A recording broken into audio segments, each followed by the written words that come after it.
की भारत माता की।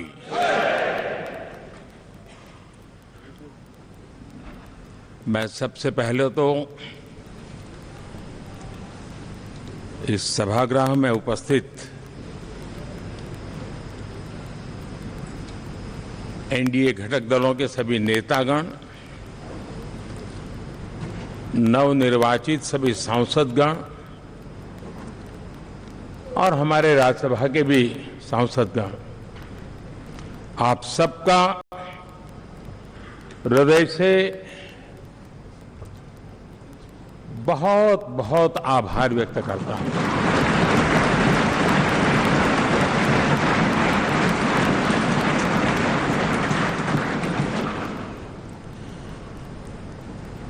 मेरे लिए खुशी की बात है कि इतने बड़े समूह को आज मुझे यहां स्वागत करने का अवसर मिला है।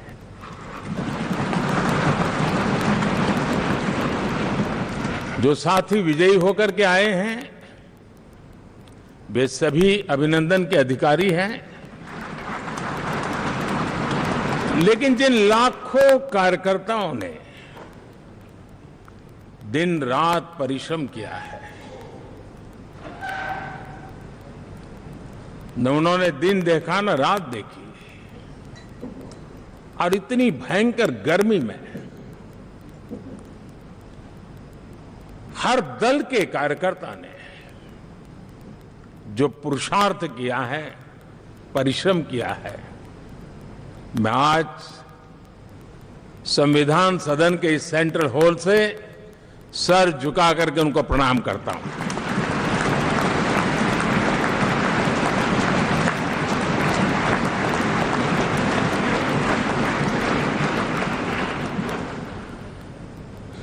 साथियों, मेरा बहुत सौभाग्य है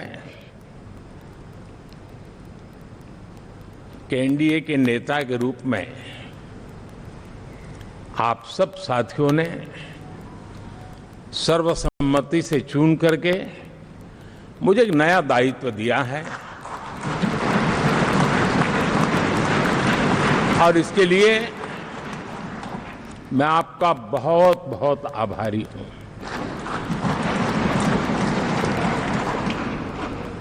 व्यक्तिगत जीवन में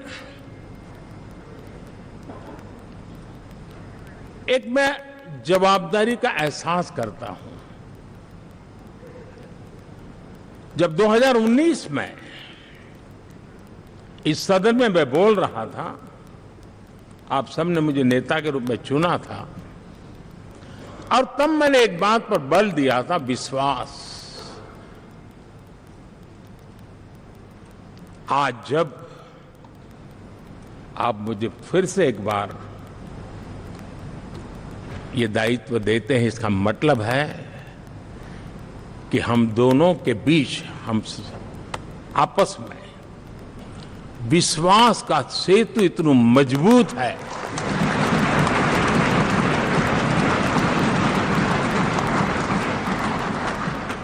ये अटूट रिश्ता विश्वास की मजबूत धरातल पर है, और ये सबसे बड़ी पूंजी होता है। और इसलिए ये पल मेरे लिए भावुक करने वाले भी हैं, और आप सबके प्रति जितना धन्यवाद करूं उतना कम है।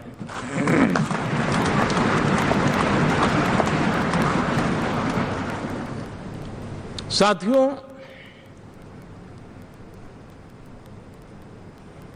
बहुत कम लोग इन बातों की चर्चा करते हैं, शायद उनको सूट नहीं करता होगा,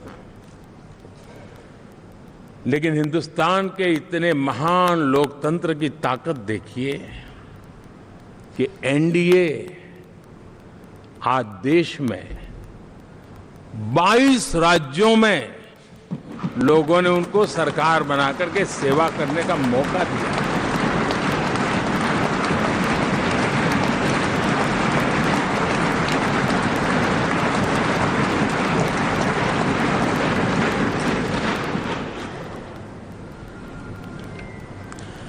हमारा ये अलायंस सच्चे अर्थ में भारत की असली जो स्पिरिट है, जो भारत का आत्मा है, भारत की जड़ों में जो रचा बसा है, उसका एक अर्थ में प्रतिबिंब है।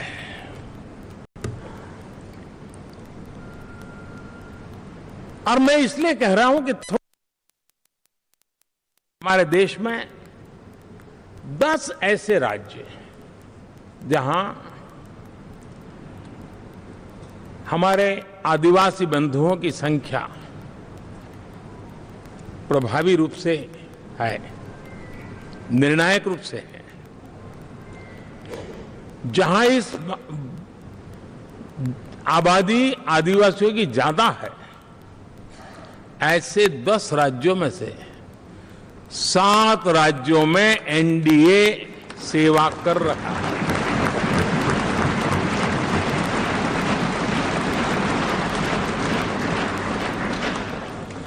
साथियों, हम सर्वपंथ संभाव के हमारे संविधान को समर्पित है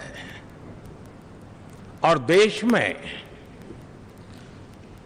चाहे हमारा गोवा हो या हमारा नॉर्थ ईस्ट हो, जहां बहुत बड़ी मात्रा में हमारे ईसाई भाई बहन रहते हैं, आज हम उन राज्यों में भी एनडीए के रूप में सेवा का अवसर हमें मिला हुआ है।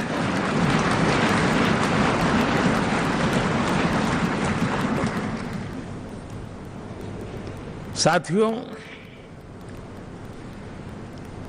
प्री पोल अलायंस हिंदुस्तान के राजनीतिक इतिहास में और हिंदुस्तान की राजनीति में गठबंधन के इतिहास में प्री पोल अलायंस इतना सफल कभी भी नहीं हुआ है जितना कि एनडीए हुआ।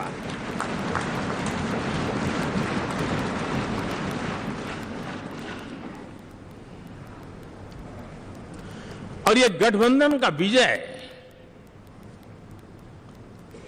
हमने बहुमत हासिल किया है और मैं कई बार कह चुका हूं, शब्द अलग होंगे लेकिन मेरे भाव उसमें एक सातत्य है। सरकार चलाने के लिए बहुमत आवश्यक है, लोकतंत्र का वही एक सिद्धांत है, लेकिन देश चलाने के लिए सर्वमत बहुत जरूरी होता है।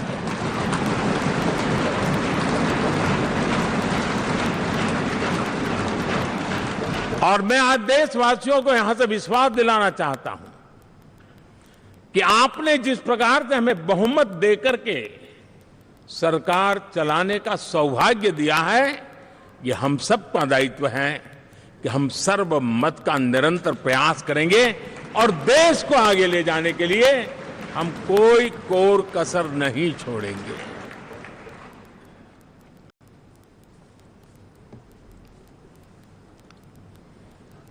साथियों, एनडीए को करीब करीब 3 दशक हो चुके हैं। यानी आजादी के 75 साल में 3 दशक एनडीए, ये सामान्य घटना नहीं है जी।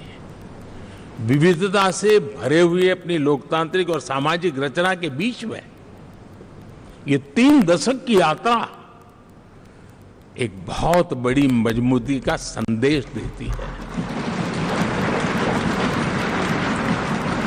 और मैं आज बड़े गर्व के साथ कहता हूं कि किसी एक समय वो था कि संगठन के कार्यकर्ता के रूप में इस अलायंस का हिस्सा था, व्यवस्थाओं से जुड़ा रहता था और आज सदन में बैठ करके आपके साथ काम करते करते मेरा भी नाता इससे 30 साल का रहा है और मैं कह सकता हूं, हकीकतों के तथ्यों के आधार पर कह सकता हूं, ये सबसे सफल अलायंस है।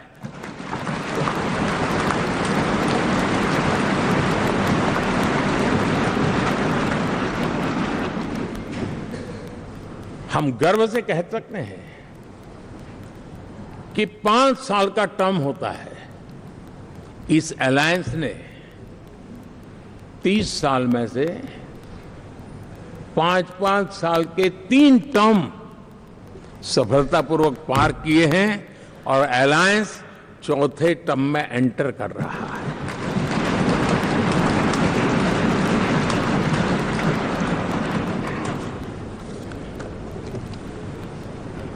साथियों, इस बात को जो राजनीति के विशेषज्ञ हैं,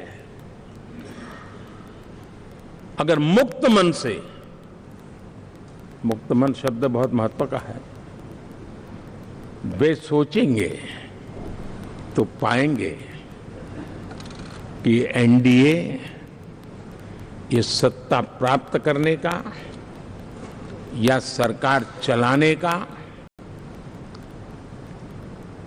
कुछ दलों का जमावड़ा नहीं है।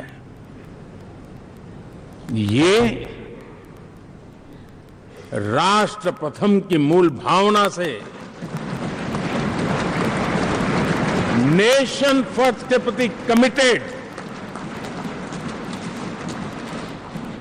वैसा ये समूह है। और 30 साल का लंबा कालखंड शुरू नेशन फर्स्ट के प्रति कमिटेड, वैसा ये समूह है। और 30 साल का लंबा कालखंड शुरू में शायद असेंबल हुआ होगा, लेकिन आज मैं कह सकता हूं कि भारत के राजनीतिक व्यवस्था में एक ऑर्गेनिक अलायंस है।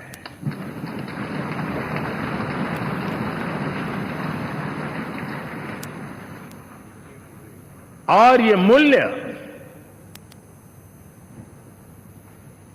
श्रद्धेय अटल बिहारी वाजपेयी, श्री प्रकाश सिंह जी बादल, श्री बाला साहब ठाकरे, श्री जॉर्ज फर्नांडिस, श्री शरद यादव, अनगिनत नाम मैं कह सकता हूं। इन लोगों ने जिस बीज को बोया था, वो आज भारत की जनता ने विश्वास का सिंचन कर करके उस बीज को वटवृक्ष बना दिया है।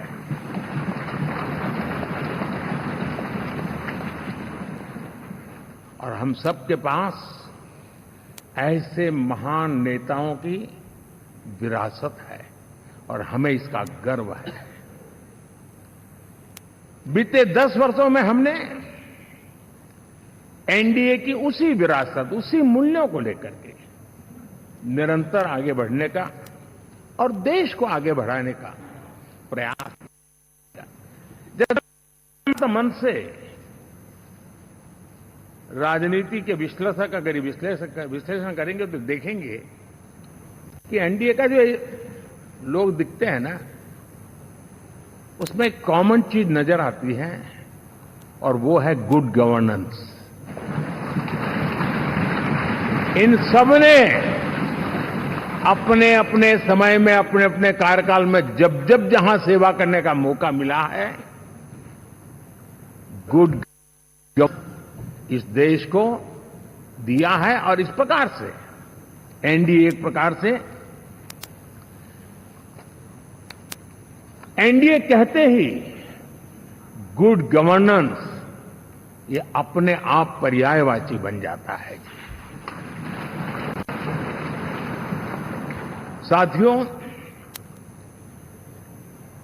हम लोगों के सभी के कार्यकाल में, चाहे मैं गुजरात में रहा हूं या बाबू हमारे आंध्र में रहे हो या नीतीश जी ने के लिए भरपूर सेवा की हो, हम सबके अंदर केंद्र बिंदु में गरीब का कल्याण केंद्रस्थ रहा है।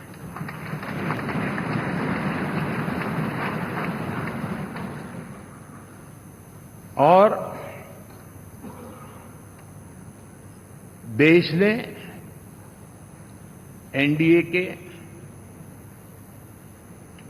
गरीब कल्याण के, गुड गवर्नेंस के 10 साल को देखा है। इतना नहीं, मैं कह सकता हूं देश ने इसे जिया है।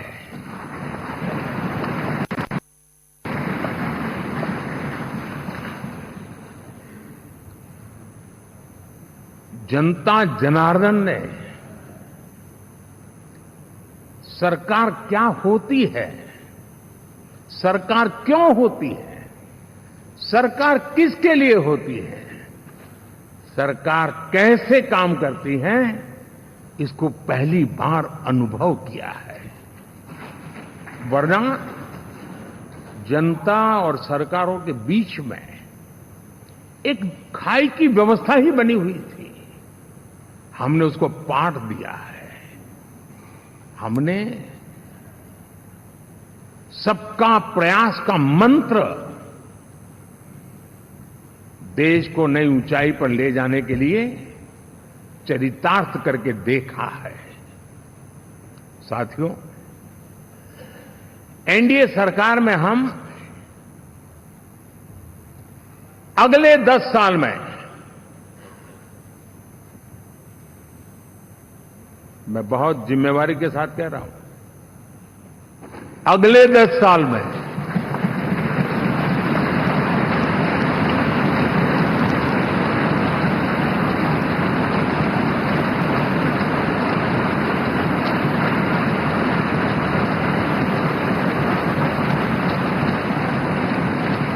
गुड गवर्नेंस,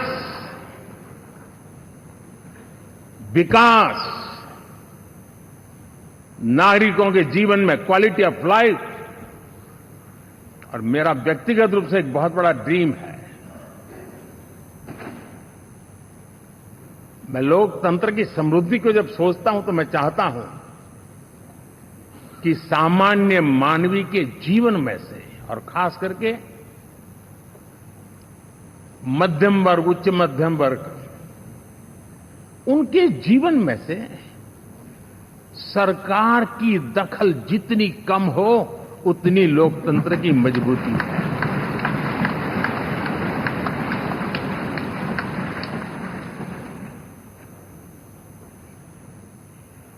और आज के टेक्नोलॉजी के युग में बहुत आसानी से हम, वरना एक दिन में 10 काम हो तो 10 अलग अलग वो सारी चीजें मांगेंगे। हम बदलाव चाहते हैं। गुड गवर्नेंस का ये भी एक महत्वपूर्ण पहलू है। लेकिन हम विकास का नया अध्याय लिखेंगे, गुड गवर्नेंस का नया अध्याय लिखेंगे, जनता जनार्दन की भागीदारी का नया अध्याय लिखेंगे, और सब मिलकर के विकसित भारत के सपने को साकार करके रहेंगे।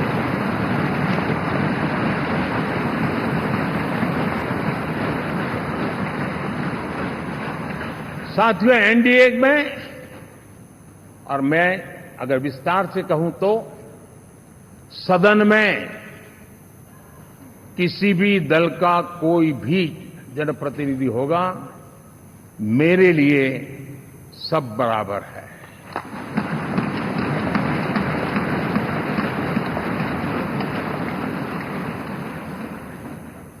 जब मैं सबका प्रयास की बात करता हूं तो मैं सदन में भी, चाहे वो लोकसभा हो या राज्यसभा हो, हमारे लिए सब बराबर है।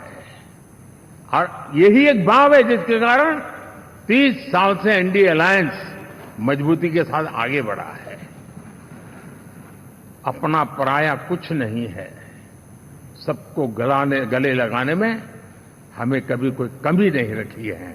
उसी का परिणाम है कि जनता का विश्वास भी जीत पाते हैं। साथियों, हमने 2024 में जिस टीम भावना से काम किया है और ग्रासरूट लेवल पे किया है, सिर्फ फोटो ऑप करना, नेता मिलकर के हाथ हिलाएं और फिर तुम्हारे रास्ते में मेरे रास्ते, ऐसा नहीं। ग्रास रूट लेवल तक सबने मिल करके ये जो काम किया है और उसी ने हमें ऑर्गेनिक अलायंस का सामर्थ्य दिया है।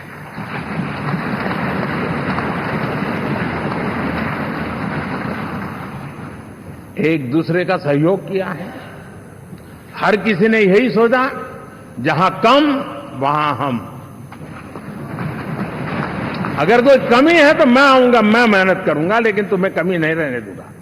जहां कम वहां हम, ये हर कार्यकर्ता ने जी करके दिखाया है और तभी तो जीत आती है। साथियों, कभी कभी मैं कह सकता हूं कि हमारा 10 साल का अनुभव है, भारत के हर क्षेत्र का और भारत के हर नागरिक का जो एस्पिरेशंस हैं, रीजनल एस्पिरेशंस हैं, वे और नेशनल एस्पिरेशंस, इसका एक अटूट नाता होना चाहिए। इसके बीच में हवा तक गुजर न सके, इतना जुड़ाव होना चाहिए, तब देश आगे बढ़ता है।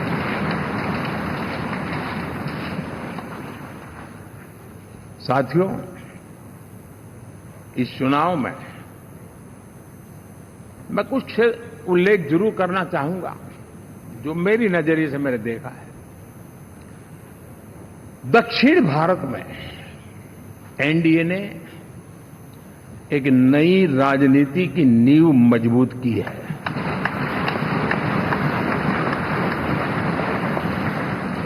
अब देखिए, कर्नाटक एंड तेलंगाना, अभी अभी तो इनकी सरकारें बनी थी,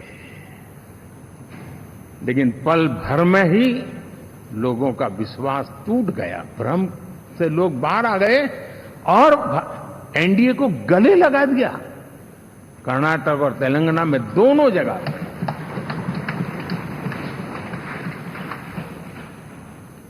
साथियों, तमिलनाडु, मैं तमिलनाडु की टीम को भी बधाई देना चाहूंगा। और वहां हमारा एनडीए समूह बहुत बड़ा भी है और कईयों को पता था कि हम एक साथ एक सीट नहीं लड़ा पाएंगे, लेकिन इस लड़ाई में हम साथ रहेंगे। और मैंने बहुत से एनडीए के साथी तमिलनाडु में ऐसे हैं कि जिनका कोई उम्मीदवार नहीं था, लेकिन इस झंडे को ऊंचा रखने के लिए वो जी जान से जुटे थे। और इसलिए आज तमिलनाडु में भले हम सीट नहीं जीत पाए, लेकिन जिस तेजी से एनडीए का वोट शेयर बढ़ा है, वो साफ साफ संदेश दे रहा है कल में क्या लिखा हुआ है।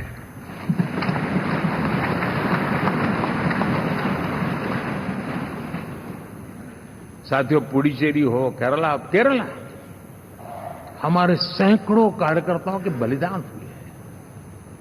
यूडीएफ हो या एलडीएफ हो, शायद हिंदुस्तान के राजनीतिक जीवन में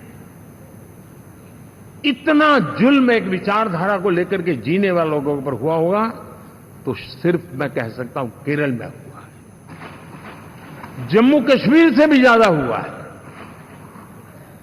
उसके बावजूद भी सामने कहीं विजय नजर नहीं आता था। उन्होंने परिश्रम की पराकाष्ठा में कभी पीछे नहीं रहे, पीढ़ियां खपा दी। और आज पहली बार संसद में केरल से हमारा प्रतिनिधि बन के आया।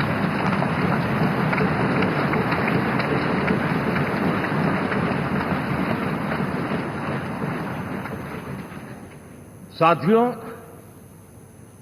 अरुणाचल में हमने लगातार, हमारी सरकार बनती रही है और भारी समर्थन से बनती है।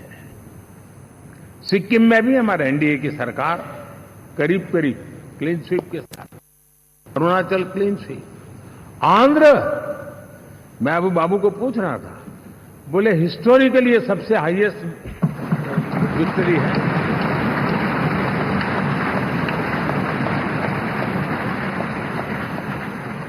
और और जो यहाँ दिखता है ना पवन, ये पवन नहीं, आंधी है।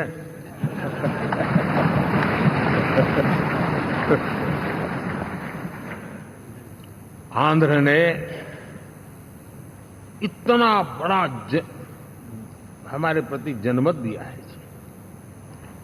हिंदुस्तान के लिए एक सामान्य मानवी की विकास की जो जिजीविषा है उसका प्रतिबिंब है।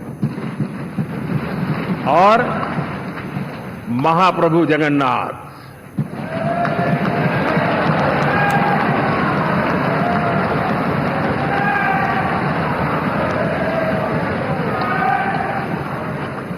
और मैंने अनुभव किया हमेशा। मैं हमेशा मानता हूं ईश्वर के अनेक रूप होते हैं, लेकिन जब मैं भगवान महाप्रभु जगन्नाथ जी को याद करता हूं तो मैं हमेशा मानता हूं ये गरीबों के देवता है।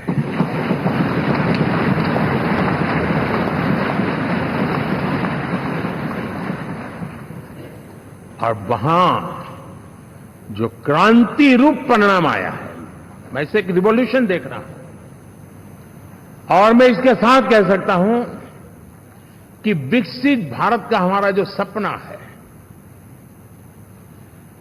आने वाले 25 वर्ष, पहले मैंने 10 साल कहा था, यहां मैं 25 साल कह रहा हूं,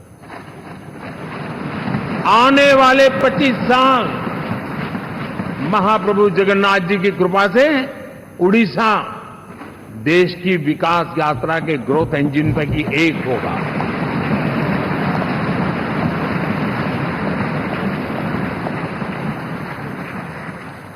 साथियों, हम लोग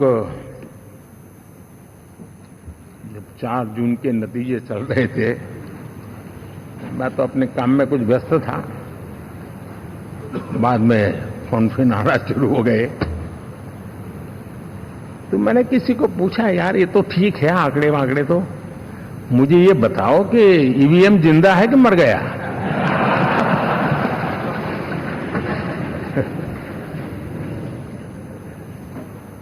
क्योंकि ये लोग तय करके बैठे थे कि भारत के लोकतंत्र और लोकतंत्र की प्रक्रिया के प्रति विश्वास ही लोगों का उठ जाए, और लगातार ईवीएम को गाली देना। और मुझे तो लगता था कि शायद इस बार वो ईवीएम की अर्थी क्या जुलूस निकालेंगे, लेकिन 4 जून शाम आते आते उनको ताले लग गए, ईवीएम ने उनको चुप कर दिया। ये ताकत है भारत के लोकतंत्र की, ये ताकत है भारत की निष्पक्षता की, ये भारत की ताकत है भारत के चुनावी तंत्र की, चुनाव आयोग की। और मैं मानता हूं कि ये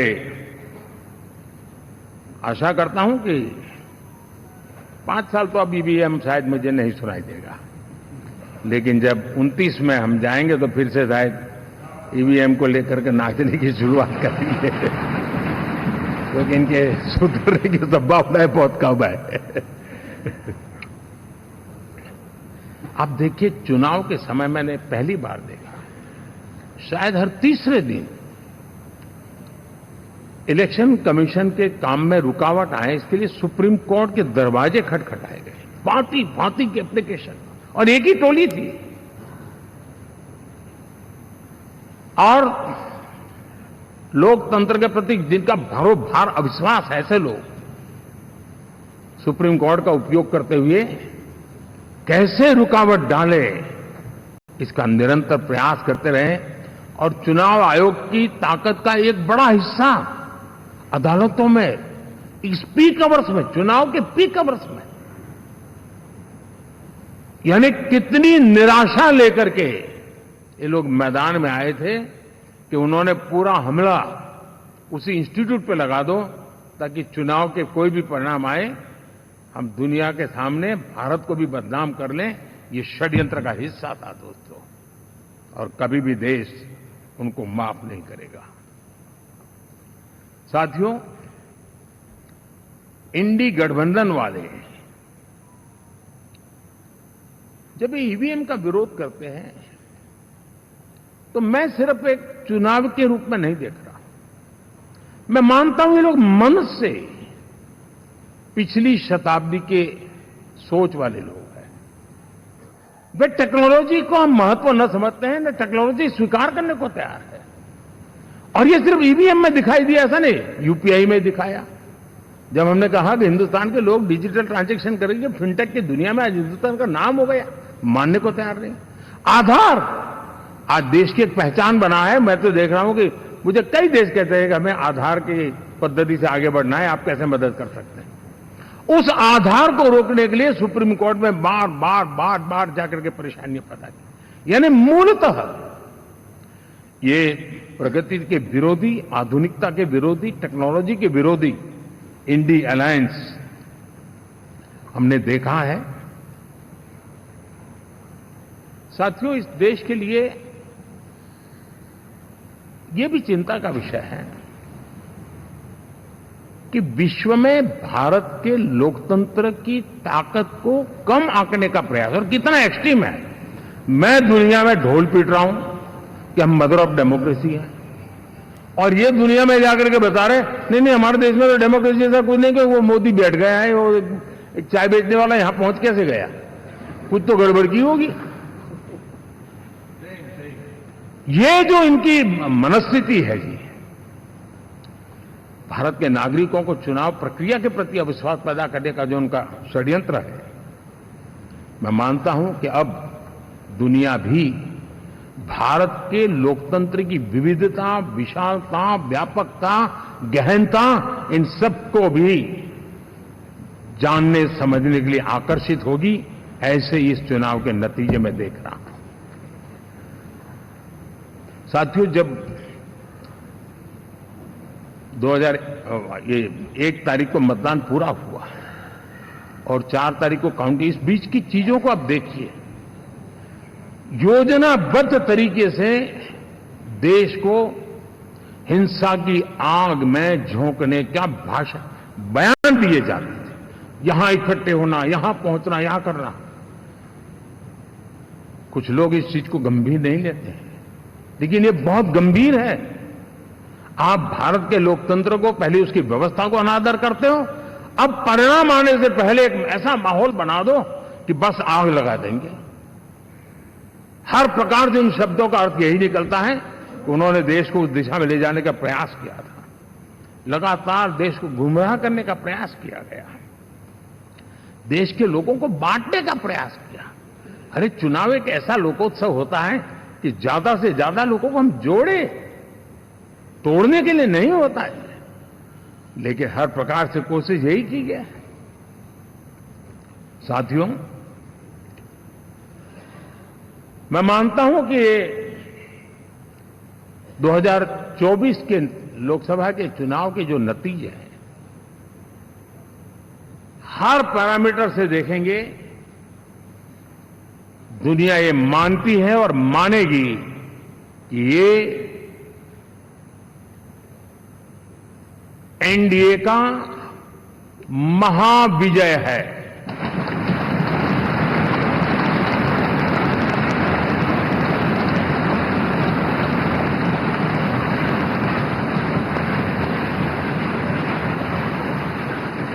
और आपने देखा 2 दिन कैसा चला, जैसे हम तो हार चुके हैं, गए। सब चारों तरफ यही दिखता था,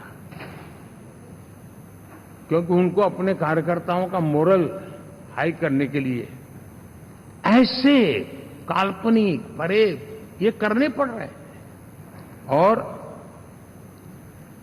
साथियों, गठबंधन के इतिहास में अगर आंकड़ों के हिसाब से देखें तो ये सबसे मजबूत गठबंधन की सरकार है।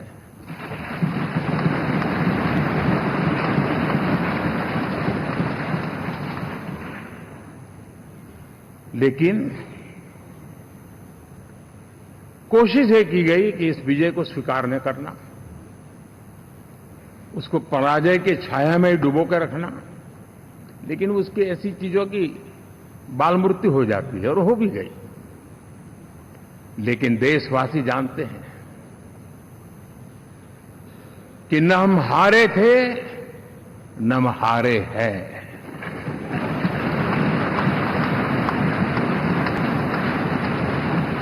लेकिन 4 तारीख के बाद हमारा जो व्यवहार रहा है वो हमारी वो पहचान बताता है कि हम विजय को पचाना जानते हैं।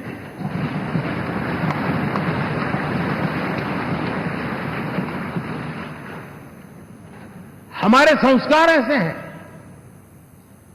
कि विजय की गोद में उन्माद पैदा नहीं होता है और न ही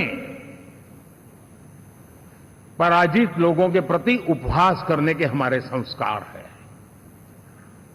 हम विजय को भी पचाते हैं और पराजित का भी उपहास करने की विकृति हम नहीं पालते हैं। ये हमारे संस्कार हैं।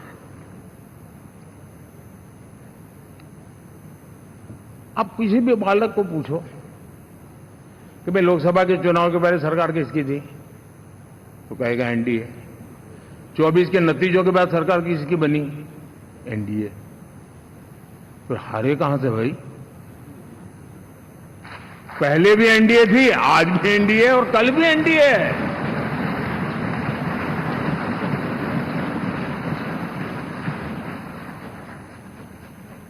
आप सोचिए 10 साल बाद भी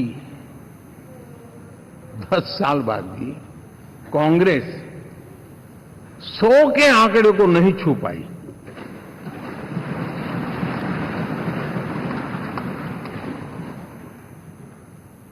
और अगर मैं 14, 19 और 24 3 चुनावों को जोड़ करके कहूं, कांग्रेस के 3 चुनाव जोड़ूं, तो इन 3 चुनावों में जितनी सीटें मिली है उससे ज्यादा हमें इस चुनाव में मिली है।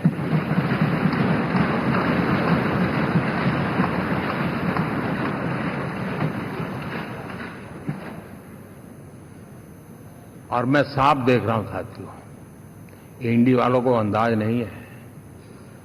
वे धीरे धीरे पहले तो डूब रहे थे, अब तेज गति से ये गर्त में जाने वाले हैं।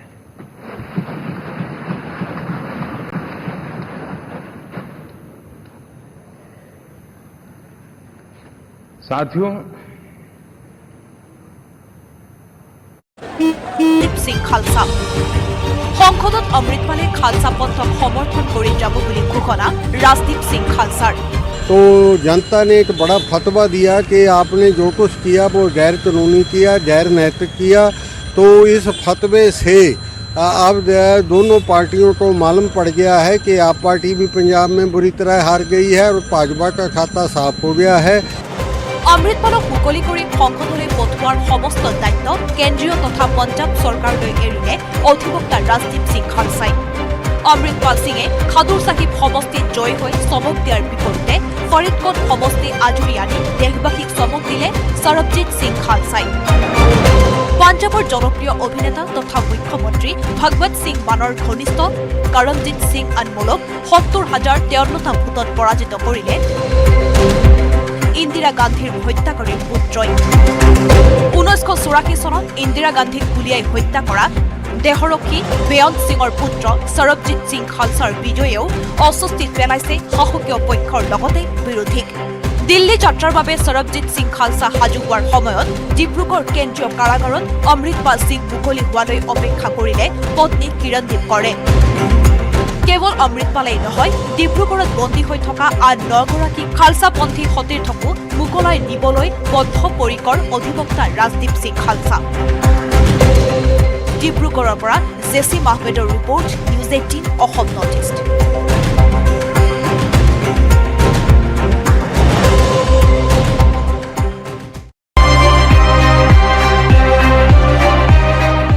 পঞ্জাবৰ ৰাজনীতিত খালসাপন্থীৰ উত্থান। অমৃতপাল সিং আৰু সৰবজিৎ সিং খালসাৰ বিজয়। পঞ্জাবৰ নৱনিৰ্বাচিত 2 নিৰ্দলীয় সংসদক লৈ অস্বস্তিত দেশৰ প্ৰতিটো ৰাজনৈতিক দল। দেশদ্ৰোহৰ গোচৰত 2013 চনৰ 23 এপ্ৰিলৰ পৰা ডিব্ৰুগড় কেন্দ্ৰীয় কাৰাগাৰত বন্দী হৈ আছে অমৃতপাল সিং। জেলৰ পৰাই নিৰ্বাচন খেলি পাঞ্জাৱৰ 13খন লোকসভা আসনৰ ভিতৰত সৰ্বাধিক ভোটৰ ব্যৱধানত জয়ী হৈ দেশবাসীক চমক দিলে অমৃতপালে।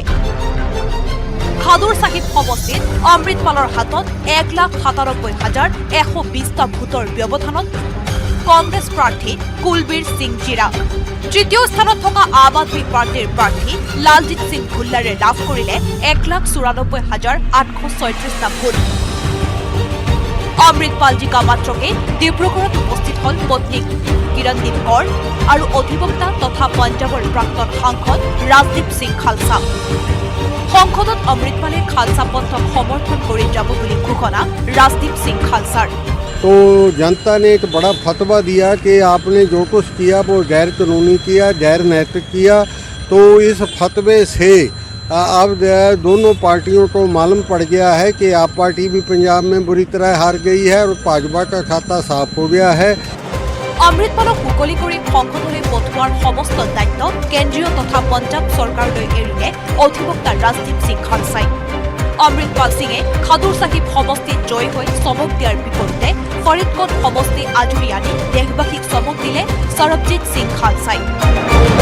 পঞ্জাৱৰ জনপ্ৰিয় অভিনেতা তথা মুখ্যমন্ত্ৰী ভগৱত সিং মানৰ ঘনিষ্ঠ কৰমজিৎ সিং আনমোলক 70,053টা ভোটত পৰাজিত কৰিলে ইন্দিৰা গান্ধীৰ হত্যাকাৰীৰ পুত্ৰই। 1984 চনত ইন্দিৰা গান্ধীক গুলীয়াই হত্যা কৰা দেহৰক্ষী বেয়ন্ত সিঙৰ পুত্ৰ সৰবজিৎ সিং। और इन अपेक्षाओं को पूर्ण करने के लिए, और मैंने पहले भी कहा था कि जो 10 वर्ष हमने काम किया है वो तो ट्रेलर है।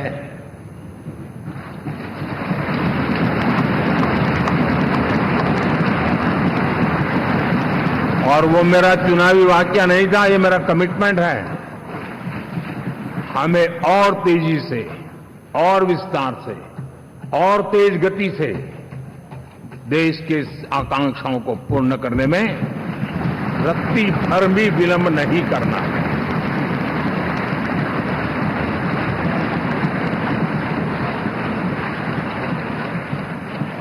जनता जनार्दन चाहती है हम पहले से ज्यादा डिलीवर करें। जनता चाहती है कि हम खुद ही हमारे पुराने रिकॉर्ड तोड़े। और मैं साथियों एक तरफ एनडीए रखूं, दूसरी तरफ भारत के लोगों के सपने और संकल्पों को रखूं, तो मैं कहूंगा NDA, new India, develop India, aspirational India.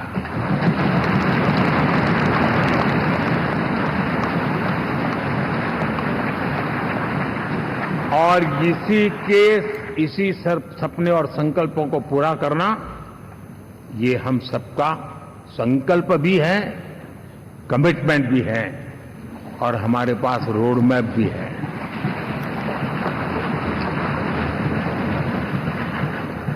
साथियों, एनडीए ने हमेशा करप्शन फ्री, रिफॉर्म ओरिएंटेड, स्थिर सरकार देश को दी है। जब जब हमें अवसर मिला हम लोगों ने काम किया है। उसके सामने कांग्रेस नेतृत्व वाली यूपीए, अब उन्होंने पुरानी अपनी छवि सुधारने के लिए नाम बदल दिया, लेकिन पहचान घोटालों की है। आए दिन घोटाले, यही पहचान रही है। और नाम बदलने के बावजूद भी देश उनके घोटालों को नहीं भुला है, उनको नकारा है।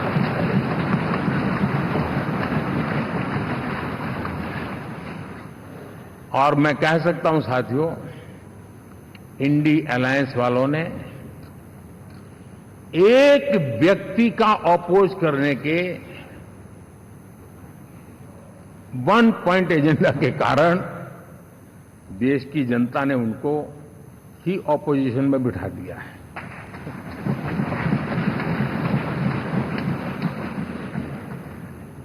एनडीए विकसित भारत इस संकल्प को लेकर के चुनाव में गया था।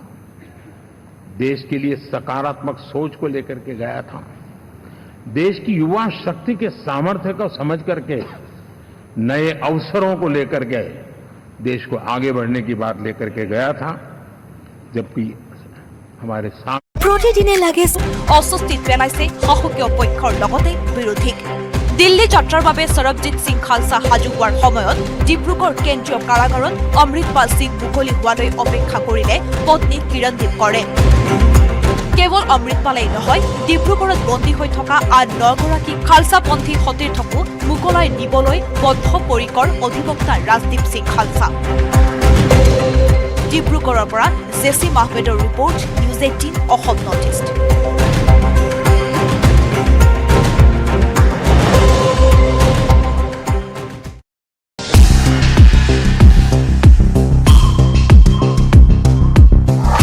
ফলাফল ওলাল, এতিয়া চৰকাৰ গঠনৰ সময়। এফালে NDA মিত্ৰজোঁটৰ বৈঠক, আনফালে ইণ্ডিয়া ব্লকৰ বৈঠক। মুঠৰ ওপৰত NDA এতিয়া JDU আৰু TDPৰ সৈতে চৰকাৰ গঠনৰ বাবে আগবাঢ়িছে। আৰু আমাৰ হাতত থকা বিশেষ খবৰ অনুযায়ী, BJP সূত্ৰে লাভ কৰা বিশেষ খবৰ অনুযায়ী 8 জুনত তৃতীয়বাৰৰ বাবে প্ৰধানমন্ত্ৰী হিচাপে শপত ল'ব নৰেন্দ্ৰ মোদীয়ে।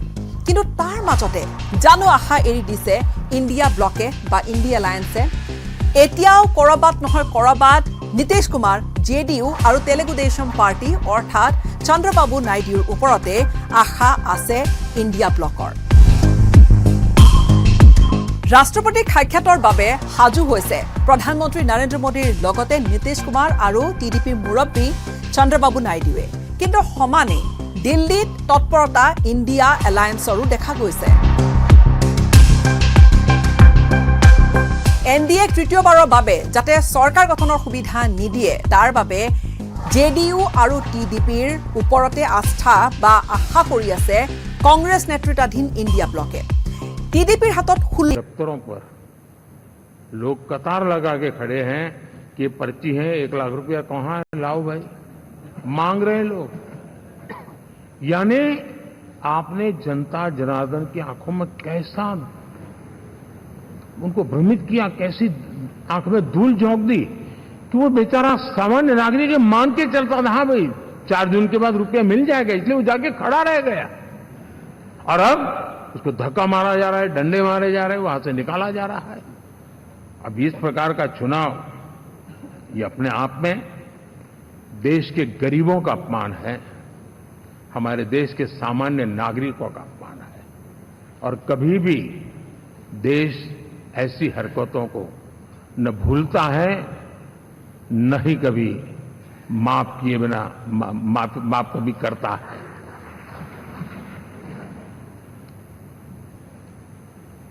साथियों, हमारे लिए संतोष की बात है कि हम एक कमिटमेंट से काम कर रहे हैं। 10 साल में हमने 25 करोड़ गरीबों को गरीबी से बाहर निकाला है।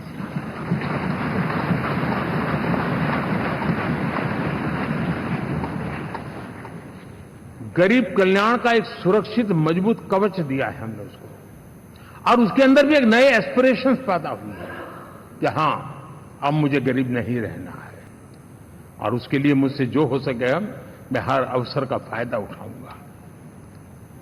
3 करोड़ गरीबों को घर, ये ऐसे कहने का आंकड़ा नहीं है जी, कितनी मेहनत पड़ती है मुझे मालूम है, लेकिन हम सफलतापूर्वक इसको कर पाए हैं। 4 करोड़ लोगों को दे चुके हैं, 3 करोड़ का हम संकल्प लेकर के आज से आगे बढ़ेंगे।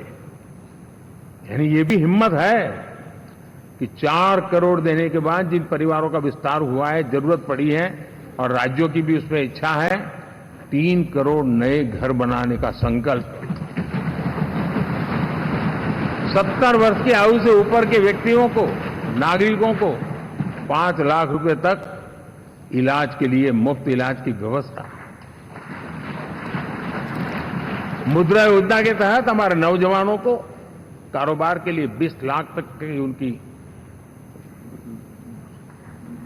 बैंक से उनको लोन मिले, इसकी व्यवस्था। ये मैं समझता हूं कि वायदा हमारे तीसरे कार्यकाल की गारंटियां, सब मैं अभी बताता नहीं हूं, लेकिन इन गारंटियों के प्रति हम कमिटेड हैं और उसे पूर्ण करने के लिए हम कोई कमी नहीं रखेंगे।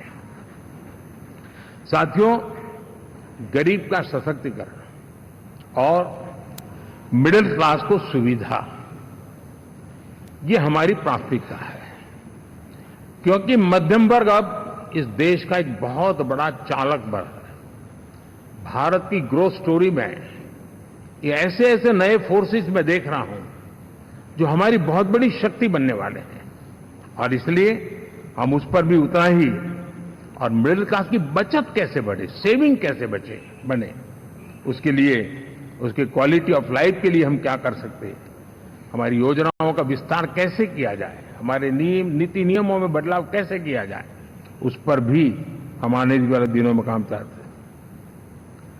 साथियों, पंचायत से पार्लियामेंट तक हमारी नारी शक्ति की सक्रिय भागीदारी, ये हमारा এইটো মাইথান ষ্টিল নহয়। ওচৰ চুবুৰীয়াসকলে লগাইছে ষ্ট্ৰং মানে মাইথান ষ্টিল। চন্দ্ৰবাবু নাইডুৱে এইবাৰ অন্ধ্ৰপ্ৰদেশত মেজিক কৰি দেখুৱাবলৈ সক্ষম হ'ল। একেধৰণে নীতিশ কুমাৰো ক'ৰবাত নহয় ক'ৰবাত কিং মেকাৰৰ ৰূপত উপনীত হৈ নীতিশ কুমাৰেও বিহাৰত 12খন আসন জয় কৰি আনিবলৈ সক্ষম হ'ল। আৰু বিজেপিৰ হাতত থকা আসন বিজেপিক প্ৰয়োজন হ'ব টিডিপি আৰু জেডিইউ। ইতিমধ্যে জেডিইউ আৰু টিডিপি অৰ্থাৎ চন্দ্ৰবাবু নাইডু আৰু নীতিশ কুমাৰ দুয়োগৰাকীয়ে প্ৰধানমন্ত্ৰী নৰেন্দ্ৰ মোদীৰ সৈতে থাকিম বুলি তেওঁলোকে আশ্বাস প্ৰদান কৰিছে, আৰু সেই অনুযায়ী কথা বতৰাখিনি আগবাঢ়িছে। হয়তো 8 তাৰিখে শপত ল'বই, যিহেতু ৰাষ্ট্ৰপতি ভৱনৰ পৰাও লাভ কৰা বিশেষ খবৰ অনুযায়ী 9 জুনৰ পূৰ্বে নতুন চৰকাৰখন গঠন হ'ব লাগিব। কিন্তু কি অংকত আশা এৰি এতিয়াও দিয়া নাই কংগ্ৰেছ নেতৃত্বাধীন ইণ্ডিয়া ব্লকে। নিৰ্বাচনৰ পূৰ্বে এলায়েন্স হৈছিলে, নিৰ্বাচনৰ পূৰ্বে বিৰোধী একগোট হৈছিলে, আৰু পূৰ্বৰে পৰা এই গোটেই কথাখিনিত আটাইতকৈ বেছি লৈছিল নীতিশ কুমাৰে, যি নিৰ্বাচন ঘোষণাৰ ঠিক কেইটামান দিন পূৰ্বে এনডিএত গৈ আনুষ্ঠানিকভাৱে যোগদান কৰিছিল। বিহাৰত ৰাজনৈতিক পথ পৰিৱৰ্তন ঘটিল আৰু লগে লগে ইণ্ডিয়া ব্লকত পথ পৰিৱৰ্তন ঘটিল। কিন্তু সেই সূত্ৰেই এতিয়াও আচলতে আশা যে নীতিশ কুমাৰক লৈয়ে আছে ইণ্ডিয়া ব্লকৰ। এই সন্দৰ্ভত গৌৰৱ গগৈ, যোৰহাটৰ নৱ নিৰ্বাচিত কংগ্ৰেছী সাংসদগৰাকীয়ে মন্তব্য কৰিলে এই ধৰণে যে নীতিশ কুমাৰে যিহেতু ইণ্ডিয়া ব্লক গঠন কৰাৰ ক্ষেত্ৰত আগভাগ লৈছিল, নীতিশ কুমাৰৰ সৈতে সম্পৰ্ক পুৰণি। কি ইংগিত দিলে গৌৰৱ গগৈয়ে? প্ৰথমে মন্তব্য শুনক গৌৰৱ গগৈৰ। আমাৰ এটা ইণ্ডিয়া এলায়েন্স, আৰু ইণ্ডিয়া এলায়েন্সত আমি সকলো দলৰ নেতৃত্বৰ পৰামৰ্শ লোৱাটো উচিত, সকলৰ লগত কথাখিনি আলোচনা কৰাটো উচিত। অলপ দিন আগতো নীতিশ কুমাৰ ইণ্ডিয়া এলায়েন্সতে আছিলে, ইণ্ডিয়া এলায়েন্স গঠন কৰাৰ সময়তো নীতিশ কুমাৰ আমাৰ লগতহে আছিলে। তো সেইকাৰণে নীতিশ কুমাৰ ডাঙৰীয়াৰ লগতো আমাৰ এটা ভাল চিনাকি, আৰু যোৱা নিৰ্বাচনত 2019 চনৰ নিৰ্বাচন सरलता बढ़ जाती है। देश के लिए जो जरूरतें हैं वो आराम से पूरी करने का सामर्थ्य बन जाता है, और इसलिए हम उस दिशा में बड़ी कोशिश करके आगे बढ़ना चाहते हैं। राज्यों का सहयोग भी उसमें उतना ही महत्वपूर्ण है, और भारत के संविधान ने हमें जिस प्रकार का दिशा निर्देश किया है कोऑपरेटिव फेडरलिज्म का, लेकिन मैंने उसमें आग्रह रखा है कॉम्पिटिटिव कोऑपरेटिव फेडरलिज्म। हमारे राज्यों के बीच में भी तंदुरुस्त स्पर्धा हो, राज्य और केंद्र के बीच में भी तंदुरुस्त स्पर्धा हो, हम अच्छा करने की स्पर्धा करें, और उस दिशा में हम आगे बढ़ना चाहते हैं। और हमने देखा है कि जब मैं कॉम्पिटिटिव कोऑपरेटिव फेडरलिज्म की बात करता हूं, आपने देखा G20 समिट हम एक जगह पे कर सकते थे, हम भी मालाएं पहन करके फोटो निकलवा सकते थे, लेकिन हिंदुस्तान के अनेक शहरों में 200 से ज्यादा मीटिंगें हुई, और दुनिया भर के नीति निर्धारक जो कहे G20 देशों के और बाकी भी 5-7 देशों के, वो हिंदुस्तान के कोने कोने में गए, उनके देशों में जाकर के भारत की विविधता, भारत की विशालता, इसकी चर्चा कर रहे हैं। उनके लिए आश्चर्य है, हमने तो दिल्ली आकर के वापिस जाते थे, पता ही नहीं था कि देश इतना बड़ा है। ये अपनी एक ताकत का परिचय हुआ है। हमने कोविड में देखा, राज्यों के साथ कोऑपरेशन के साथ हमने जिस प्रकार से लड़ाई लड़ी, और एक सूत्र में रह करके लड़े, दल किसी का भी हो सरकार में, लेकिन हमने इस काम को किया क्योंकि हमारा कोऑपरेटिव फेडरलिज्म के प्रति कमिटमेंट है। एस्पिरेशनल डिस्ट्रिक्ट एक ऐसा मॉडल है गवर्नेंस का जिसमें राज्य भी उतना ही सक्रियता से हमारे साथ जुड़े हुए हैं, और दुनिया के लिए जो डेवलपिंग कंट्रीज हैं उनके लिए गवर्नेंस का एक ऐसा मॉडल प्रस्तुत हो रहा है जिसका अब तो केस स्टडी के रूप में दुनिया के अनेक यूनिवर्सिटी केस स्टडी करना शुरू की है। अब उसको हम आगे बढ़ाते हुए एस्पिरेशनल ब्लॉक की तरफ ले जा रहे हैं, ताकि हमारे ग्रासरूट लेवल पे भी जो वीक एरियाज हैं, जहां सुविधाएं अभी सामान्य एवरेज से भी नीचे हैं, उसको हम जल्दी से जल्दी उस स्टेट की एवरेज तक लाना चाहते हैं। देश का रीजन कोई भी क्षेत्र हो, सर्वांगीण विकास को लेकर के हम चले।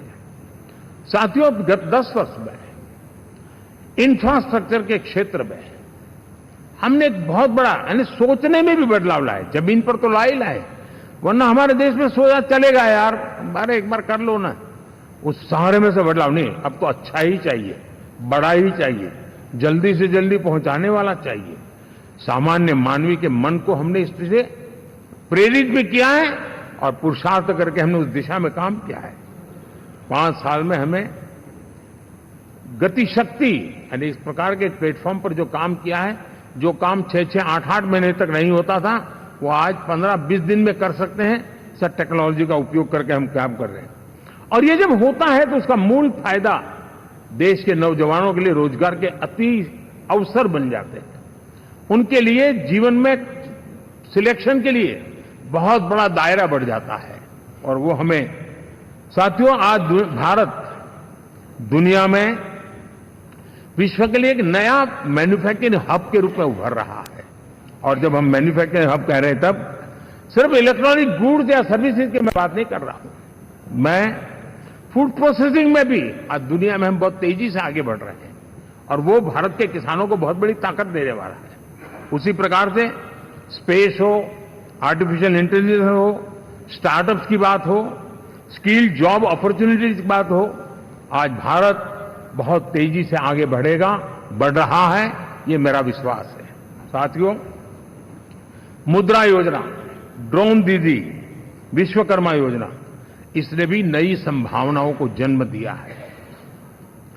साथियों, हमारी संस्कृति, हमारी विरासत, उसके प्रति हम जितना ध्यान केंद्रित करेंगे, दुनिया के लिए आकर्षण का केंद्र बनेगा, और इसलिए हम उन दिशा में, और मैं मानता हूं भारत के लिए टूरिज्म एक ऐसा एवेन्यू है जो गत शताब्दी में हमें कभी आज से लेकर के पीछे के 100 साल में कहूं, ऐसा अवसर नहीं मिला है जैसा आने वाले 25 साल में मिलने वाला है।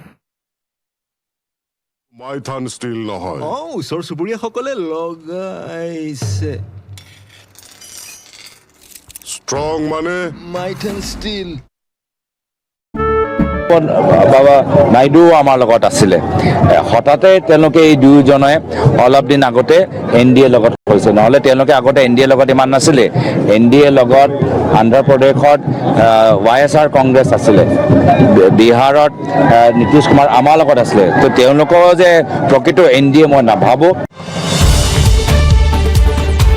আৰু এইখিনি কথা বতৰা চলি থকাৰ মাজতে যি আটাইতকৈ চৰ্চাত থকা দৃশ্যটো হৈছে একেলগে এফালে NDAৰ এগৰাকী নেতা আৰু আনহাতে ইণ্ডিয়া ব্লকৰ এগৰাকী নেতা, দুয়োগৰাকী একেখন প্লেনতে পাটনাৰ পৰা দিল্লীলৈ যাত্ৰা কৰিছে। আৰু এই বিষয়টোৱে দিছে চৰ্চাৰ নতুন খোৰাক। আমি ক'বলৈ বিচাৰিছোঁ নীতিশ কুমাৰ JDU মুৰব্বীগৰাকী, যাৰ হাতত বৰ্তমান 12খন লোকসভাৰ আসন আছে, NDAৰ সৈতে থকাৰ কথা দাবী কৰিছে। একেখন বিমানতে নীতিশ কুমাৰ দিল্লীলৈ ৰাওনা হ'ল পাটনাৰ পৰা লালু প্ৰসাদ যাদৱৰ পুত্ৰ RJD নেতা তেজস্বী যাদৱৰ সৈতে। তেজস্বী যাদৱে আৰম্ভণিতে অগাপিছাকৈ তেজস্বী যাদৱ আৰু JDUৰ মুৰব্বীগৰাকী নীতিশ কুমাৰ অগাপিছাকৈ আসনত বহি আছিলে বিমানত, কিন্তু তাৰ পিছত অৱতৰণৰ সময়লৈকে দুয়োগৰাকীকৈ লগালগিকৈ বহা দেখা গৈছিল। ই কিবা বেলেগ ইংগিত বহন কৰক বা নকৰক, কিন্তু চৰ্চা খুব হৈছে এই বিশেষ দৃশ্যখিনিক লৈ। যি নহওক, কিন্তু TDPৰ মুৰব্বী অৰ্থাৎ তেলেগু দেশম পাৰ্টিৰ মুৰব্বী চন্দ্ৰবাবু নাইডুৰ কথা যদি কওঁ, তেওঁ কৈছে যে বৰ্তমান NDAৰ লগতে আছে। আৰু আনহাতে উদ্ধৱ ঠাকৰেৰ ভূমিকাক লৈও চৰ্চা অব্যাহত আছে। কি হ'ব উদ্ধৱ ঠাকৰেৰ ভূমিকা? শিৱসেনা উদ্ধৱ বালাচাহেব ঠাকৰেৰ হাতত এইবেলি যথেষ্ট সংখ্যক আসন আছে। উদ্ধৱ ঠাকৰে প্ৰথমে দাবী কৰিছিল যে হয়তো জেডিইউ বা টিডিপি তেওঁলোকৰ সৈতে থাকিব পাৰে, অৰ্থাৎ ইণ্ডিয়া ব্লকৰ সৈতে থাকিব পাৰে। সেয়া পৰৱৰ্তী সময়ছোৱাত ছবিখন সলনি হ'ল আৰু এতিয়া সকলোৰে দৃষ্টি নিবদ্ধ হৈ আছে এনডিএৰ ওপৰত। তৃতীয়বাৰৰ বাবে 8 জুনত চৰকাৰ এনডিএ পুনৰবাৰ তৃতীয়বাৰৰ বাবে গঠন কৰিবলৈ সাজু হৈছে। বিজেপিয়ে লগত দুটা গুৰুত্বপূৰ্ণ দল জেডিইউ আৰু টিডিপিক লৈ তৃতীয়বাৰৰ বাবে দিল্লীৰ মঞ্চত বহিবলৈ সাজু হৈছে।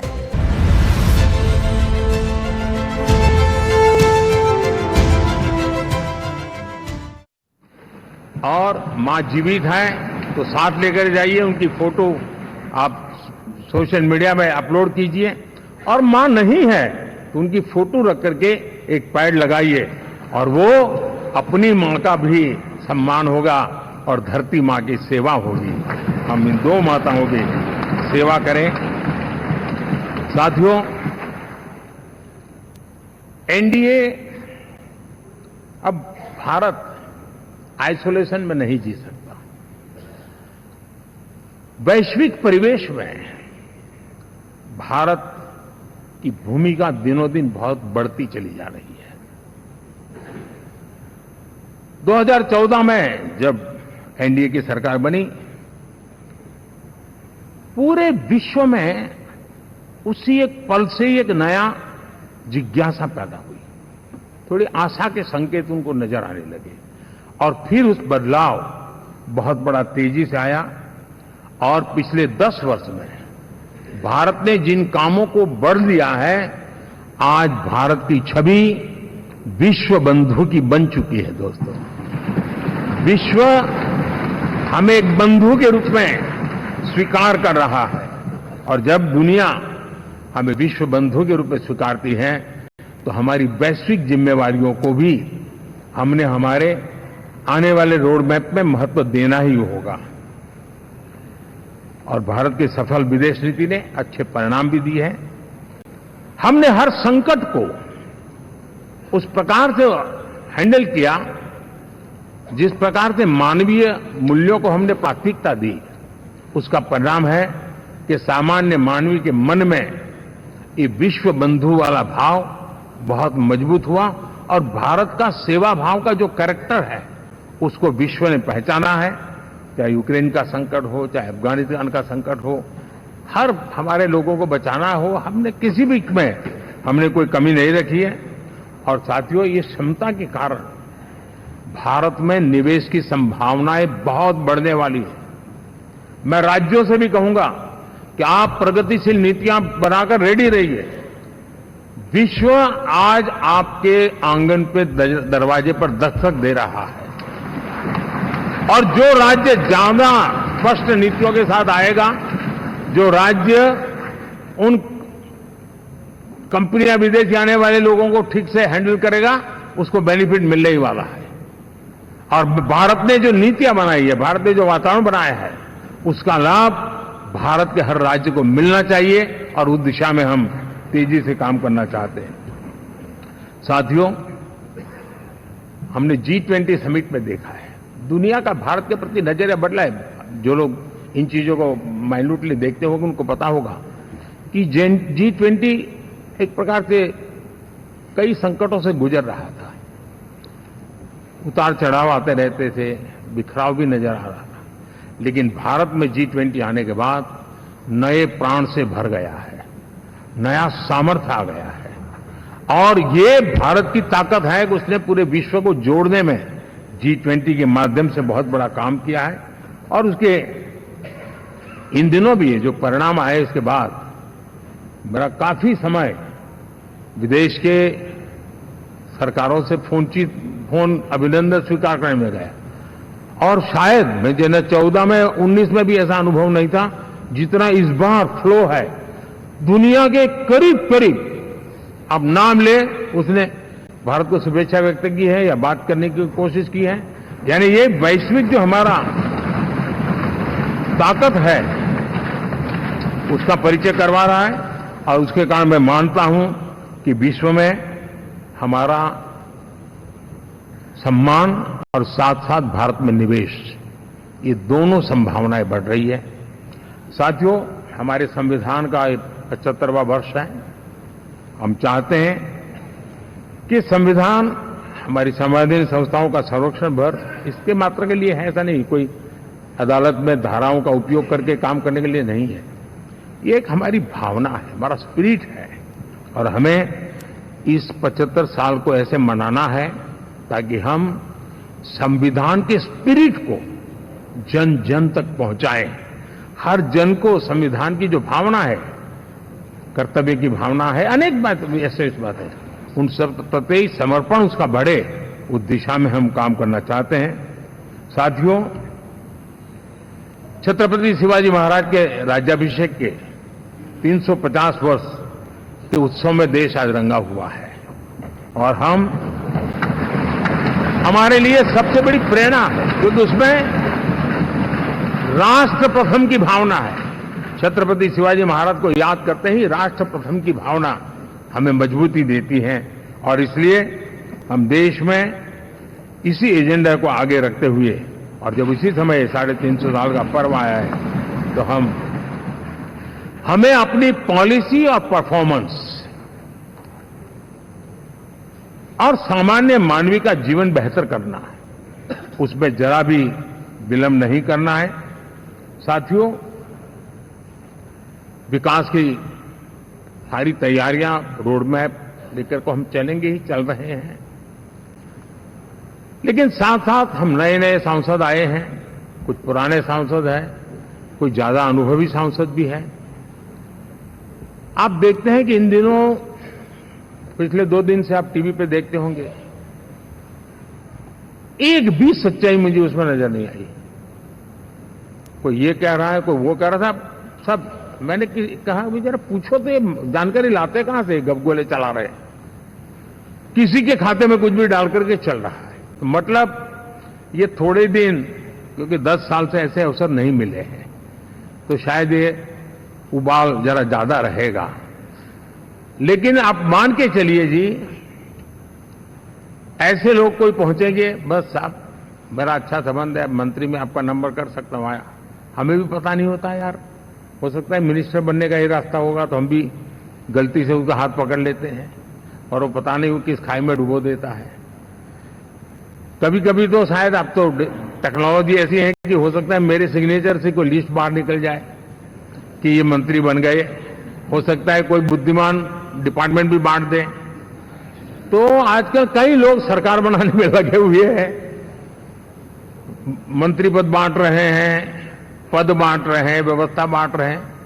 मैं आपसे आग्रहपूर्वक कहता हूं, और जो मोदी को जानते हैं, ये सारे प्रयास निरर्थक है। वे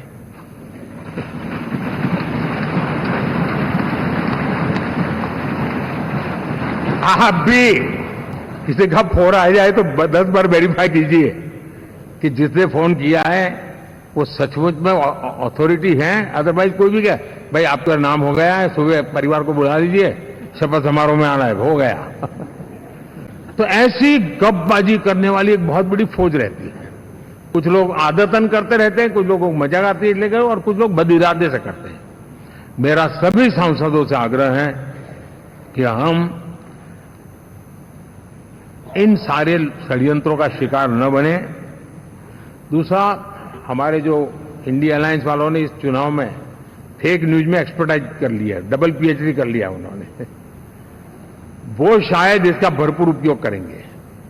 हम कृपा करके इन चीजों से दूर रहें, अफवाहों से दूर रहें। ये जो टीम बैठी है वो अनुभवी टीम है, मुझे भी सही सलाह देने वाली टीम है, और इसलिए टीम मिलकर के बहुत सही निर्णय करने वाली है। कृपा करके ब्रेकिंग न्यूज के आधार पर देश चलेगा नहीं, ये मान के चलिए।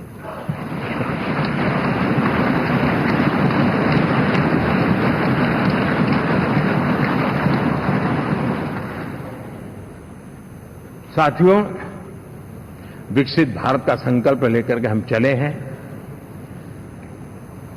3 नंबर की इकोनॉमी पहुंचना मैं जानता हूं, निश्चित रोड मैप के साथ उसको हम पार करने वाले हैं। और मैंने पहले भी कहा था कि मेरा पल पल देश के नाम है, मेरा पल पल आप लोगों के नाम है, मैं 24/7 अवेलेबल हूं।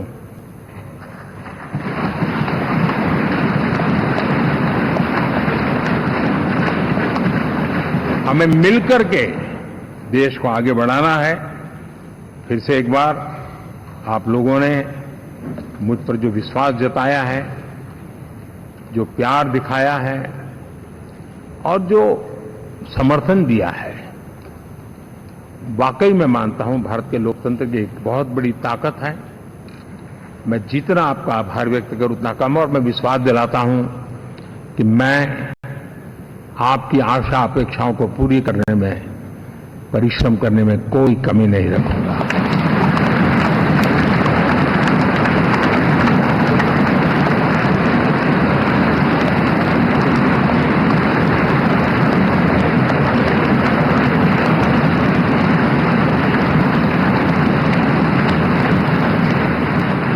मेरे लिए जन्म सिर्फ और सिर्फ वन लाइफ वन मिशन, और वो है मेरी भारत माता। ये मिशन है 140 करोड़ देशवासियों के सपनों को पूरा करने के लिए खप जाना।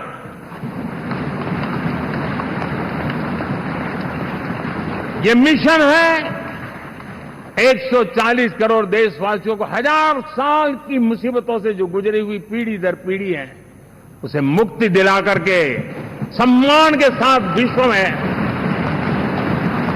मेरा हर देशवासी दुनिया उसे देखे तो उसका मन कर जाए, काश ये हिंदुस्तान का है, अरे नजर मिल जाए तो अच्छा होगा। ये मैं स्थिति पैदा करना चाहता हूं। उसका मन लालायित होना चाहिए, हिंदुस्तानी है, अरे यार जरा हाथ मिला लूं, कुछ एनर्जी मुझे भी आ जाए। मैं देश को इस ऊंचाई पे ले जाना चाहता हूं। और साथियों, मुझे पक्का विश्वास है आपका साथ, आपका सहयोग, आपका अनुभव बहुत बड़े परिणामों की संभावनाएं लेकर के आया है। लोकसभा का ये गठन उन सभी आकांक्षाओं को पूरा करेगा। मैं फिर एक बार आप सबका हृदय से बहुत बहुत धन्यवाद करता हूं।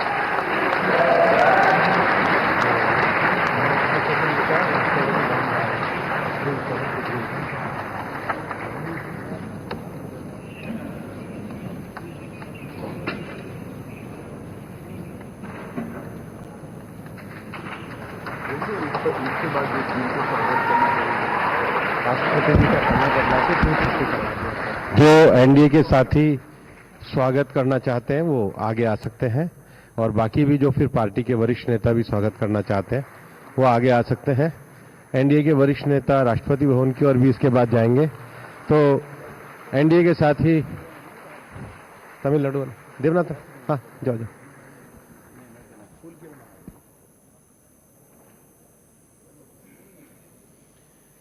एनडीए के साथी या वरिष्ठ नेता जो स्वागत के लिए आए हैं वो एक आगे धीरे धीरे जा सकते हैं।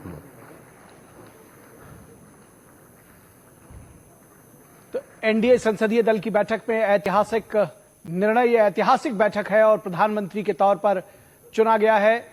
एनडीए संसदीय दल का नेता चुना गया है प्रधानमंत्री नरेंद्र मोदी को। तो एक बार फिर से तीसरी बार लगातार देश की बागडोर संभालने जा रहे हैं नरेंद्र मोदी, और ये ऐतिहासिक पल है जब सभी दलों ने सर्वसम्मति से, एनडीए से जुड़े सभी घटक दलों ने सर्वसम्मति से नरेंद्र मोदी को अपना नेता चुना है। और इस तरह से जवाहरलाल नेहरू के बाद अब प्रधानमंत्री नरेंद्र मोदी इकलौते ऐसे व्यक्ति होंगे जो लगातार तीसरी बार प्रधानमंत्री के पद पर आसीन होंगे। हमारे संवाददाता शैलेंद्र मिश्रा इस पूरी खबर पर बातचीत करने के लिए हमारे साथ मौजूद हैं शैलेंद्र। এইটো মাইথান ষ্টীল নহয় ওচৰ চুবুৰীয়াসকলে লগাইছে ষ্ট্ৰং মানে মাইথেন ষ্টীল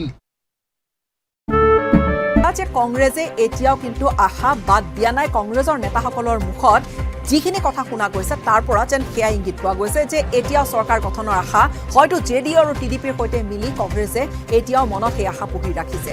কি হ'ব পৰৱৰ্তী সময়ছোৱাত লক্ষণীয় নিশ্চয়কৈ হৈ পৰিব, কিন্তু সমান্তৰালকৈ এই গোটেই ছবিখিনিৰ মাজত এটা কথা কিন্তু নিশ্চিত, কিং মেকাৰ বা আটাইতকৈ এই সাম্প্ৰতিক ৰাজনীতিৰ গোটেই প্ৰেক্ষাপটত দুটা আটাইতকৈ গুৰুত্বপূৰ্ণ নাম, দুটা গুৰুত্বপূৰ্ণ চৰ্চাত থকা ব্যক্তি হৈ পৰিল, এফালে নীতিশ কুমাৰ আৰু আনহাতে টিডিপিৰ মুৰব্বী চন্দ্ৰবাবু নাইডু।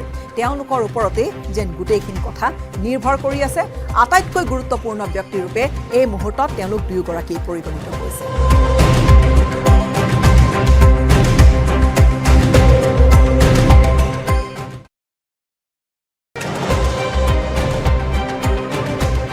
আকৌ প্ৰধানমন্ত্ৰী হিচাপে শপত ল'ব নৰেন্দ্ৰ দামোদৰ ভাই মোদীয়ে। পাৰ্থক্য এটাই যে এইবাৰ একক সংখ্যাগৰিষ্ঠ দলৰ নেতা হিচাপে নহয়, এইবাৰ প্ৰধানমন্ত্ৰীত্বৰ শপত বাক্য পাঠ কৰিব সংখ্যাগৰিষ্ঠ দলৰ নেতা হিচাপেহে। ইতিহাস ৰচি তৃতীয়বাৰৰ বাবে প্ৰধানমন্ত্ৰী হিচাপে শপত ল'ব নৰেন্দ্ৰ দামোদৰ ভাই মোদীয়ে। দেশৰ প্ৰথম প্ৰধানমন্ত্ৰী জৱাহৰলাল নেহৰুৰ পিছত তৃতীয়গৰাকী প্ৰধানমন্ত্ৰী হিচাপে শপত গ্ৰহণ কৰা প্ৰথমগৰাকী ব্যক্তি হ'ব নৰেন্দ্ৰ দামোদৰ ভাই মোদী। সংখ্যাগৰিষ্ঠতা লাভ নকৰিলেও এইবাৰো দেশবাসীক শক্তিশালী চৰকাৰ উপহাৰ দিয়াৰ প্ৰতিশ্ৰুতি নৰেন্দ্ৰ মোদী। নিৰ্বাচনৰ ফলাফল ওলোৱাৰ পিছত মঙলবাৰে সন্ধিয়া দলৰ মুখ্য কাৰ্যালয়ত অনুষ্ঠিত হয় অভিনন্দন অনুষ্ঠান।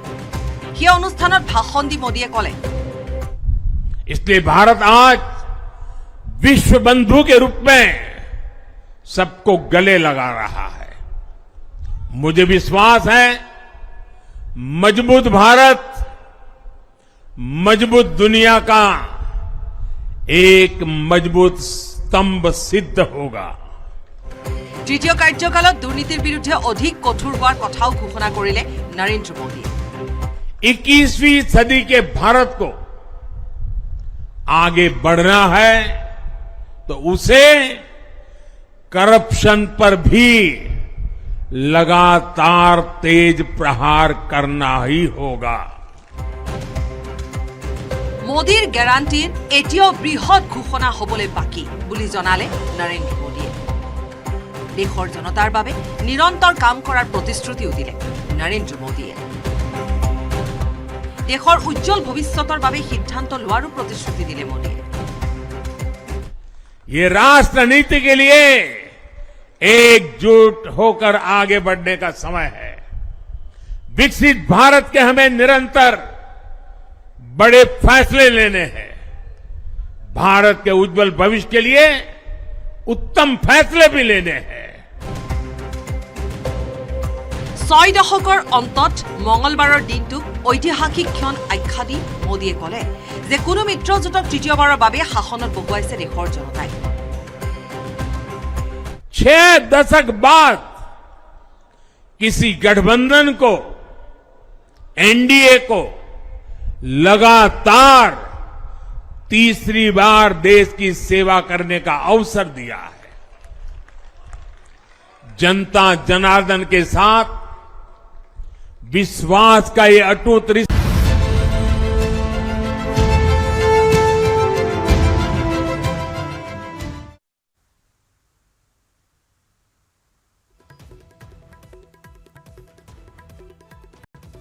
মোদী চৰকাৰৰ হেট্ৰিক, নৰেন্দ্ৰ মোদী আৰু এনডিএ চৰকাৰৰ হেট্ৰিক। দেওবাৰে তৃতীয়বাৰৰ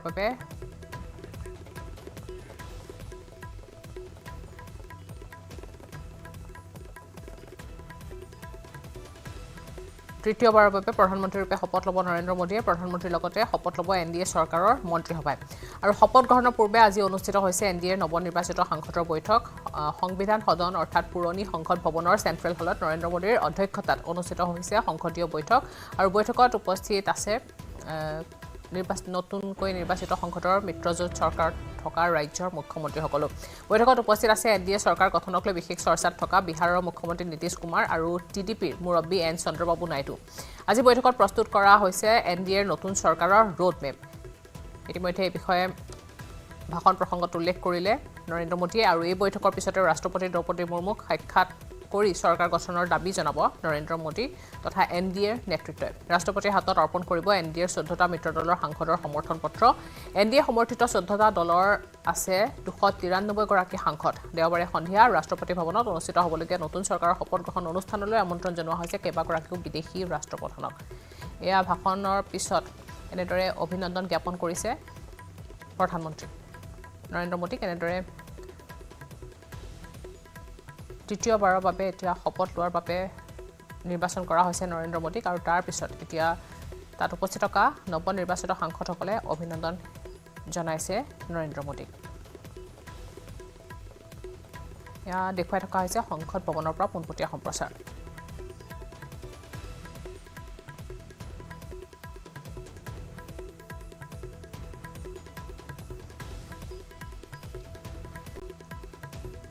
দেওবাৰে অনুষ্ঠিত হ'ব শপত গ্ৰহণ অনুষ্ঠান আৰু তাৰ পূৰ্বে সংবিধান সদনত তৃতীয়বাৰৰ বাবে প্ৰধানমন্ত্ৰী হিচাপে নিৰ্বাচন কৰা হৈছে নৰেন্দ্ৰ মোদী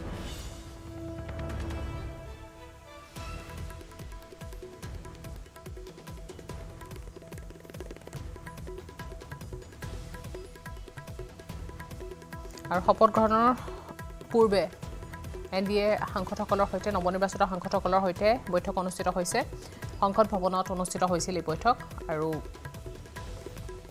এই বৈঠকতে আলোচনা কৰা হয় বিভিন্ন বিষয় প্ৰসংগত আৰু নতুন কাৰ্যকালৰ যি ৰোড মেপ সেয়া আলোচনা কৰা হয় এই বৈঠকতে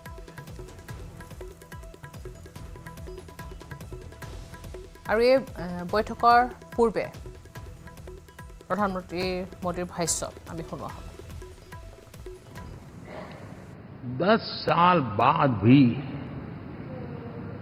10 साल बाद भी कांग्रेस 100 के आंकड़े को नहीं छू पाई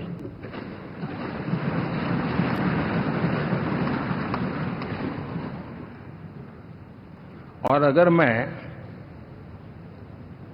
14, 19 और 24 तीन चुनावों को जोड़ करके कहूं कांग्रेस के 3 चुनाव जोड़ूं तो इन 3 चुनावों में जितनी सीटें मिली है उससे ज्यादा हमें इस चुनाव में मिली है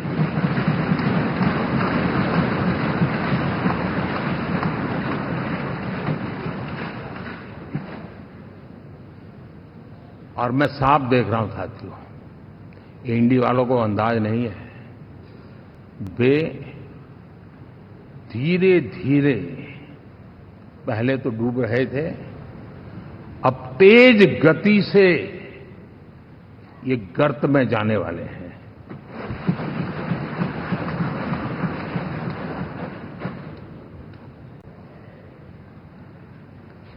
साथियों इंडिया अलायंस वाले देश के सामान्य नागरिकों की जो समझ है आज भी वो उसके सामर्थ्य को समझ नहीं पाए हैं या समझना चाहते नहीं है भारत के सामान्य व्यक्ति की भी एक समझ है और जो जमीन से जुड़ा रहता है ना वो समझ को छूता है समझता है पहचानता है वो वहां नहीं है साथियों इन लोगों का जो व्यवहार रहा है 4 तारीख के बाद मैं आशा करता था कि वे लोकतंत्र का सम्मान करेंगे लेकिन उनके व्यवहार से लगता है कि शायद उनमें ये संस्कार आए इसके लिए हमें और इंतजार करना पड़ेगा और तो मैं ज्यादा कुछ कह नहीं सकता